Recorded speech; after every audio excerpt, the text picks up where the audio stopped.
오늘 저에게 주신 하나님의 말씀은 신약성경 고린도후서 8장 1절에서 5절까지 말씀입니다. 다 찾으셨으면 저희 한 절씩 교독하겠습니다. 형제들아, 하나님께서 마게도냐 교회들에게 주신 은혜를 우리가 너희에게 알리노니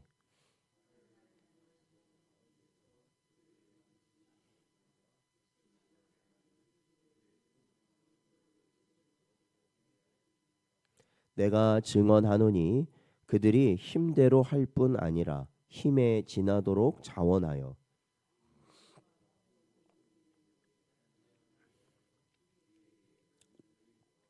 함께 읽겠습니다. 우리가 바라던 것뿐 아니라 그들이 먼저 자신을 주께 드리고 또 하나님의 뜻을 따라 우리에게 주었도다. 아멘. 기도하겠습니다. 하나님 아버지, 지난 한 달을 하나님께서 은혜 가운데 저희를 보살펴 주시고 하나님의 뜻 안에 살아갈 수 있도록 성령 하나님 인도하여 주신 것 감사합니다. 또한 저희들이 4월의 첫날을 저희들 시작함으로 또한 이 시간 모여서 하나님의 말씀을 듣고 또한 저희들 기도하기를 소망하오니 하나님 저희들의 마음을 새롭게 하여 주옵시고 혹여나 저희가 하나님께 온전히 예배하지 못하고 최선을 다하지 못하는 저희들의 심령이 있다면 불쌍히 여기셔서 하나님의 은혜 가운데 더욱더 주님 가신 그 길 갈 수 있는 우리 모든 성도들 되도록 붙들어 주시옵소서. 이 시간에도 주의 말씀을 저희에게 허락하여 주시길 간절히 바라옵고 이 모든 말씀 예수님의 이름으로 기도하옵나이다. 아멘. 오늘은 모든 것을 드린 예배입니까? 라는 제목으로 하나님 말씀 증거합니다. 오늘은 이 참된 예배의 요소 가운데 헌금에 관한 말씀을 저희들이 오늘 본문 말씀을 통해 상고하고자 합니다. 오늘날 많은 성도가 예배에는 참여하지만 이 헌금에 대해서는 굉장히 인색한 모습을 보이고 있습니다. 이 말씀을 듣는 것도 좋아하고 찬양을 하는 것도 좋아하는데 정작 헌금 시간은 회피하기 일색이고 또한 불편해하는 겁니다. 이러한 자들이 주로 하는 말은 헌금이라는 것은 그냥 형식적인 절차이다라고 말하거나 아니면 내 마음만 드리면 되지 꼭 굳이 물질이라는 것이 들어가야 되느냐라고 말하기도 합니다. 하지만 우리가 이 성경을 우리가 자세히 살펴보자면 헌금은 예배의 본질적 요소이며 우리 믿음과 삶 전체를 드러내는 사실은 신앙의 고백이다라고 가르치고 있다는 겁니다. 그래서 오늘날 이 많은 성도들과 다르게 오늘 본문에 등장하는 이 마게도냐 교회의 성도들은 전혀 이 상반된 모습을 보여주고 있음을 알게 됩니다. 그들은 극심한 가난과 환난 중에도 이 넘치도록 헌금했다라고 오늘 본문은 기록합니다. 그리고 그 헌금을 드린 중심에는 기쁨과 자발성, 무엇보다도 하나님께 자신을 먼저 드리는 삶의 태도가 있었다라는 겁니다. 바울은 이들의 모습을 고린도 교회에 전하며 이 참된 예배자란 누구이며 참된 헌금은 어떤 자세로 드리는 것인가라는 것을 가르치고 있습니다. 오늘 본문 1절 말씀을 보니까 바울은 이 마게도냐 교회 성도들의 헌금을 이렇게 설명하며 시작합니다. 오늘 본문 말씀 8장 1절을 같이 읽겠습니다. 형제들아, 하나님께서 마게도냐 교회들에게 주신 은혜를 우리가 너희에게 알리노니. 아멘. 그렇습니다. 바울은 이 헌금이 단순히 사람의 결단이 아니라 하나님의 은혜로 시작되었다라는 것을 말하고 있습니다. 헌금은 사람의 의무감이나 감정이 아닙니다. 하나님의 은혜를 경험한 자라면 이 자발적으로 이 반응하여 드려지는 것이 헌금이라는 것입니다. 참된 헌신은 은혜로부터 시작됩니다. 하나님께서 내게 베푸신 사랑과 구원의 감격을 깨달은 자는 무엇이든 드리고 싶어하는 것이 정상이라는 것입니다. 그러한 의미에서 헌금은 은혜에 대한 감사의 표현이며 또한 이 신앙의 구체적인 실천이다라고 할 수 있습니다. 자, 우리 2절과 3절도 같이 한번 읽어볼까요? 읽겠습니다. 시작. 환난의 많은 시련 가운데서 그들의 넘치는 기쁨과 극심한 가난이 그들의 풍성한 연보를 넘치도록 하게 하였느니라. 내가 증언하노니 그들이 힘대로 할 뿐 아니라 힘에 지나도록 자원하여. 아멘. 그렇습니다.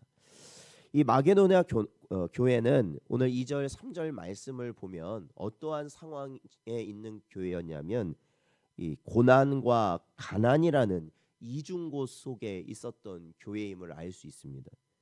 그러나 그러한 고난과 가난이라는 이 어려운 가운데서도 이들은 잃지 않는 것이 있었는데 그것은 바로 기쁨이었다라는 것입니다.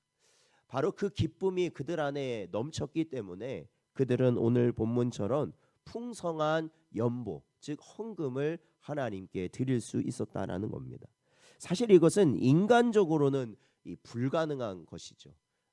어떻게 고난 중에, 그러니까 이 가난함과 이 고난, 이러한 이 고통 가운데, 이 어려운 가운데 있을 때 하나님께 더 풍성히 드릴 수 있겠는가? 그는 인간적으로는 안 된다라는 겁니다. 그러나 은혜를 경험한 자에게는 이 가난도 그 기쁨을 막을 수 없다라는 것이죠. 또한 그들은 자원하여 힘에 지나도록 드렸다라는 것입니다. 그러니까 이 헌금이라는 것은 절대로 억지로 드리는 것이 아니다라는 겁니다. 참된 헌금은 내가 얼마를 드릴 수 있느냐의 문제가 아니라 내가 얼마나 기꺼이 드릴 수 있느냐라는 것입니다. 예수님께서 칭찬하신 가난한 과부의 이야기를 아실 겁니다.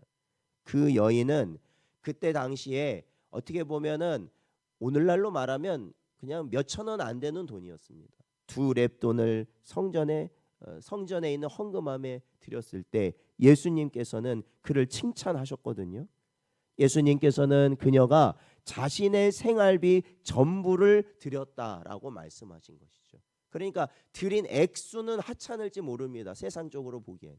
그러나 얼마나 그것을 기쁨으로 최선을 다해서 드렸느냐를 하나님께서는 보신다라는 것을 예수님은 가르쳐 주신 것이죠. 바로 그러한 모습은 하나님 앞에서 자기 존재 전체를 드린 믿음의 행위다라는 겁니다. 그러니까 우리가 예물을 하나님께 드린다라는 것은 아까도 제가 말씀드렸지만 이것은 단순히 뭐 돈을 얼마 드리고 이런 문제를 떠나서 자신의 신앙의 고백이다라는 것을 항상 기억하셔야 됩니다. 우리가 드리는 헌금은 단순한 이 돈이 아니라는 것을 한 번 더 말씀드립니다. 그것은 우리의 삶 전체를 농축한 열매라고 할 수 있습니다. 그러니까 여러분, 우리가 이 돈이라는 것을 우리가 가지기 위해서는 어떻습니까? 사실은 우리의 삶 대부분을 그 돈을 어떻게 보면 취하기 위해서 수고하고 노력해야만 얻을 수 있는 게 바로 물질입니다. 그것은 우리의 삶 전체를 아까도 말씀드린 대로 농축한 열매와 같다라는 겁니다. 시간이 들어가고 수고가 들어가고 우리의 계획이 들어가고 인내가 들어가고 땀이 들어간 결과가 바로 재물이라는 겁니다. 그러므로 하나님께 드리는 이 헌금은 사실은 무엇을 드리는 것과 같냐면 우리의 삶을 드리는 것과 같다라는 겁니다.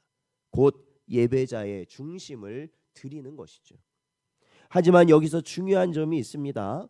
우리가 헌금을 하나님께 드릴 때 반드시 간과해서는 안 되는 겁니다. 그것은 바로 하나님은 정직하게 얻은 재물만을 원하신다라는 거예요. 그러니까 아까도 말씀드렸지만 재물을 얻기 위해서 우리가 거기에 시간이 들어가고 노력이 들어가고 땀이 들어가고 우리의 사실 삶의 대부분이 들어간다 말씀드렸잖아요. 그런데 그 물질이라는 것이 불법적인 거나 편법적이거나 하나님이 원하시지 않는 것으로 취한 재물이라면 그것은 아무리 많이 하나님께 드린다 해도 하나님은 그것을 기뻐하지 않으신다라는 것입니다. 그것을 오늘날 이 땅의 교회 그리고 오늘날 이 땅을 살아가는 성도들은 반드시 분별해야 된다라는 것이죠. 왜냐하면 그러한 것을 분별하지 못하면 그것은 교회나 성도가 잘못된 길, 멸망의 길로 갈 수밖에 없기 때문에 그렇습니다. 다시 한번 말씀드리지만 부정한 방법으로 얻은 돈은 재물이 될 수 없다라는 것을 기억하십시오. 성실함이 들어가야 되고 땀이 들어가야 되고 노력이 들어가야 되고 하나님 앞에서 정직함이 그곳에 들어가 있을 때 그것이 하나님께 바쳐질 수 있는 재물의 자격이 된다라는 것입니다. 잠언서 15장 8절 말씀을 보면 악인의 제사는 여호와께서 미워하셔도 정직한 자의 기도는 그가 기뻐하시느니라 말씀하고 있습니다. 이사야서 1장 17절 말씀은 선행을 배우며 정의를 구하며 학대받는 자를 도와주며 고아를 위하여 신원하며 과부를 위하여 변호하라 하셨느니라 말씀하고 있습니다. 하나님께 드릴 제물은 거룩한 삶에서 나온 정직한 열매여야 합니다. 이는 단순한 헌금 행위 이상으로 예배자의 전 인격과 연결된 문제라는 겁니다. 삶이 온전히 드려진다. 그렇다면 그 삶을 통해서 얻어진 예물조차도 재물조차도 어떻다라는 겁니까? 정직한 재물이 되어야 한다라는 것이죠. 그런데 오늘날 안타까운 것은 오늘날 사람들이요 수단과 방법을 가리지 않는다라는 것입니다. 돈을 어떻게든 더 많이 모을 수만 있다면 어떻게든 그 이 재물을 우리가 얻을 수만 있다면 편법과 불법 그런 것은 아랑곳하지 않는다라는 것이죠. 사랑하는 성도 여러분, 분명 물질이라는 것은 우리 삶에 너무나도 중요한 요소 중에 하나입니다. 그거를 부정할 사람은 없습니다. 그러나 하나님께서 원하시는 것은 우리가 말씀에 따라 정직하게 사는 것을 원하신다라는 것이에요.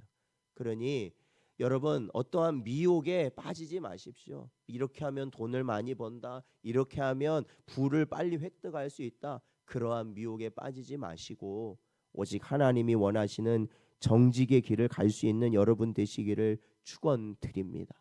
그러한 삶을 살아가고 그러한 삶을 통해 얻어진 물질을 하나님은 헌금으로 받으신다라는 거예요. 자, 우리 본문 말씀 5절 읽겠습니다. 같이 읽어보죠. 시작. 우리가 바라던 것뿐 아니라 그들이 먼저 자신을 주께 드리고 또 하나님의 뜻을 따라 우리에게 주었도다. 아멘. 그렇습니다. 사실 이 본문 5절 말씀을 보면 마게도냐 성도들의 헌금의 핵심이 잘 드러나 있습니다. 그들은 먼저 자신을 주께 드렸다라고 말씀하고 있다는 겁니다. 여러분 재물을 드리기 전에 먼저 자기의 삶 전체를 하나님께 드리는 헌신이 있었고 그 결과가 헌금으로 따라 나온 것이다라는 겁니다. 이 모습은 로마서 12장 1절의 말씀과도 깊이 연결됩니다. 너희 몸을 하나님이 기뻐하시는 거룩한 산 제물로 드리라. 이는 너희가 드릴 영적 예배니라 말씀하고 있습니다. 여러분 헌금은 하나님께 드리는 영적 예배의 한 부분이라는 것을 기억하셔야 됩니다.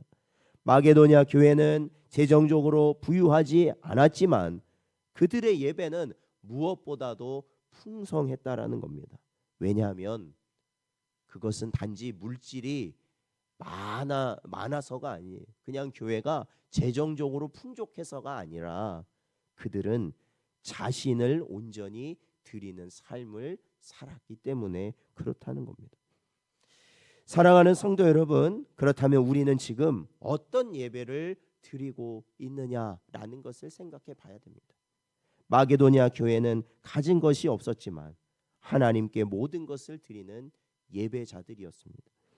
우리도 마찬가지입니다. 하나님은 우리의 형편보다 마음을 보신다라고 분명히 말씀하고 있다라는 것이에요. 하나님은 액수를 보시는 분이 아닙니다. 우리의 태도와 신앙의 깊이를 보시는 분이라는 겁니다. 우리는 오늘도 예배를 드립니다. 그러나 그 예배 안에 하나님이 원하시는 드림이 있는가? 헌신이 있는가? 또한 기쁨이 있는가? 은혜에 대한 감사가 담겨져 있는가를 우리는 반드시 점검해야 할 것입니다. 헌금은 교회 재정의 문제가 아니라는 것을 기억하십시오. 그것은 우리의 신앙을 드러내는 예배의 중심이라는 것입니다. 고린도후서 9장 7절 말씀을 보면 이렇게 기록되어 있어요. 자, 우리 고린도후서 9장 7절을 같이 한번 읽어볼까요? 네, 옆에 있으니까 고린도후서 9장 7절 말씀 같이 읽어보겠습니다. 시작. 각각 그 마음에 정한 대로 할 것이요 인색함으로나 억지로 하지 말지니 하나님은 즐겨내는 자를 사랑하시느니라. 아멘. 그렇습니다. 오늘 우리의 예배는 정말 하나님께 모든 것을 드리는 예배입니까? 오늘도 우리에게 주신 헌금에 대한 진리를 마음에 잘 새기시기 바랍니다. 그리고 바로 이 진리를 잘 깨닫는 자가 바로 참된 예배자로 세워진다라는 것을 또한 기억하시고, 이 4월 한 달 우리가 살아갈 때 하나님께 모든 것을 드리는 그러한 복된 하나님의 예배자로서 세워지는 여러분 되시기를 주의 이름으로 축원드립니다.